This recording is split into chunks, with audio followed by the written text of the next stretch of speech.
उन सभी माननीय सदस्यों का,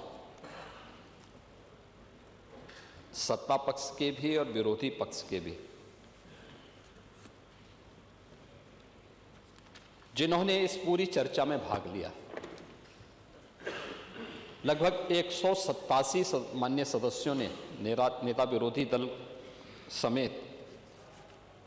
सभी माननीय सदस्यों का मैं हृदय से धन्यवाद करता हूं कि उन्होंने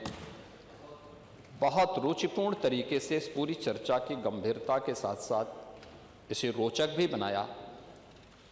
और सचमुच लोकतंत्र का मंच इसी गरिमापूर्ण तरीके से लोकतंत्र को इसी प्रकार से पुष्ट करता हुआ आगे बढ़ेगा जो पिछले 24 घंटे के अंदर हम लोग यहाँ पर सदन में और पूरा प्रदेश और पूरा देश यहाँ पर उठे हुए मुद्दों की ओर बड़े ध्यान से देख रहा है और सुन रहा है। हो सकता है अपनी अपनी दृष्टि और अपने अपने दृष्टिकोण की बात होती है, लेकिन 187 माननीय सदस्यों का, और मैं मानता हूं कि ज्यादातर माननीय सदस्य इस पूरी चर्चा में अपने अभिभाषण को और अपने विजन को रखना चाहते थे, लेकिन समय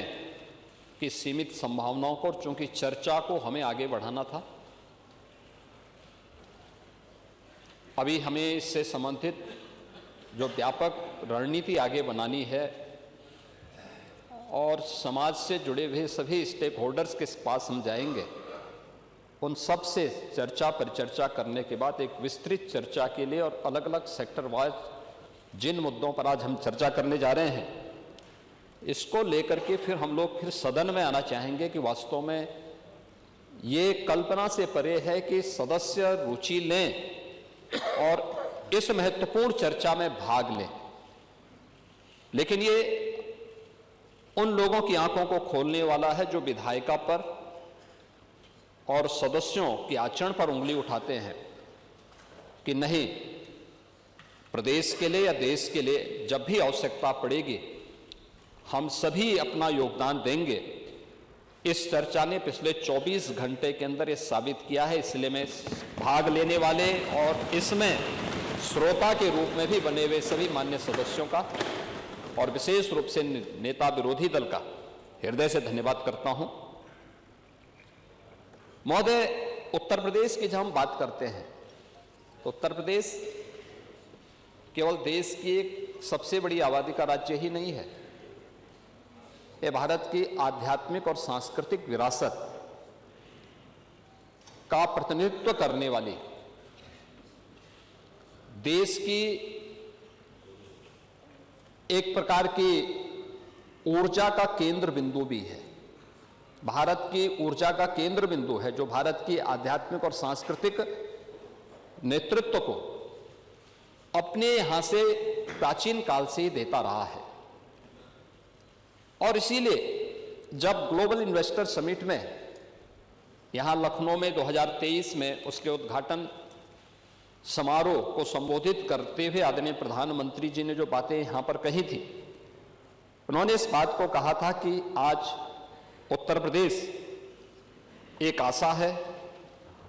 एक उम्मीद बन चुका है। भारत अगर आज दुनिया के लिए एक ब्राइट स्पॉट है तो यूपी भारत की ग्रोथ को ड्राइव करने वाला एक अहम नेतृत्व भी दे रहा है।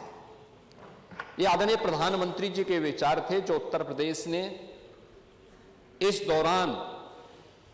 अपनी एक व्यापक कार्य योजना को लेकर के अपने कार्यक्रमों को आगे बढ़ाने का काम किया। और ये हम सब का सौभाग्य है कि देश अपनी आजादी के अमृतकाल में कल देश का स्वतंत्रता के 78 वर्ष पूरे होने जा रहे हैं। 78 वर्ष की इस यात्रा के आत्मावलोकन का एक अवसर पूरे देशवासियों को कल प्राप्त होगा। पूरा देश देश की आजादी के अमृत महोत्सव वर्ष में देश की भावनाओं के साथ, देश के नेतृत्व की भावनाओं के साथ जुड़ा था। और उस समय आदरणीय प्रधानमंत्री जी ने देशवासियों के सामने कुछ संकल्प लिए थे। जो संकल्प थे, उन संकल्पों में जो महत्वपूर्ण संकल्प था 2047 तक भारत को एक विकसित भारत के रूप में स्थापित करना। हम सब इस बात को जानते हैं कि भारत विकसित तब बनेगा जब सभी राज्य इस दिशा में अपनी अपनी भूमिका का निर्वहन करेंगे और अपनी भूमिका के इस निर्वहन करने की दिशा से पिछले 24 घंटे से अधिक समय से इस माननीय सदन में इस चर्चा का होना, ये विकसित भारत की इन संकल्पनाओं को ही आगे बढ़ाने का विजन है। दृष्टि जितनी होगी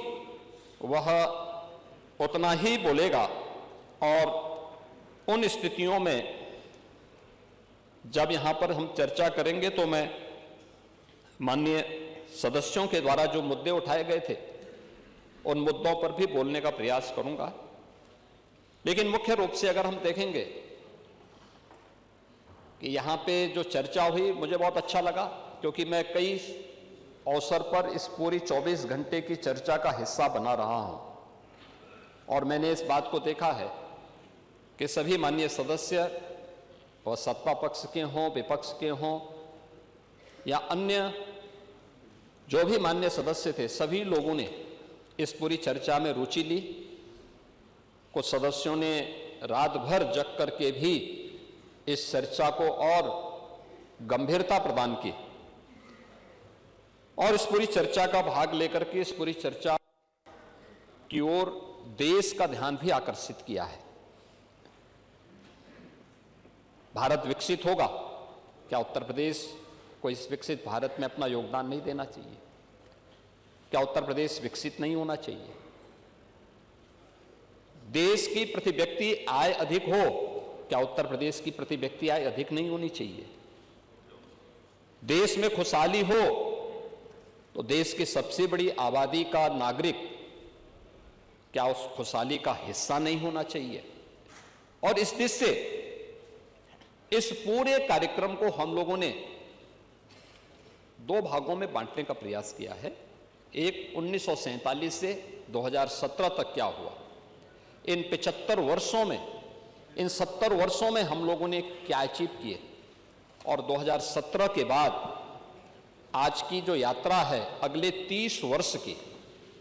क्योंकि 1947 से लेकर 2047 तक की ये 100 वर्षों की जो यात्रा है, इन 100 वर्षों की इस यात्रा में हमने क्या खोया, क्या पाया है, इसका दृश्यावलोकन करने, उसका आत्मावलोकन करने का ये सबसे उचित समय है जो प्रधानमंत्री जी ने विजन डॉक्यूमेंट के रूप में देश के सामने प्रस्तुत किया था।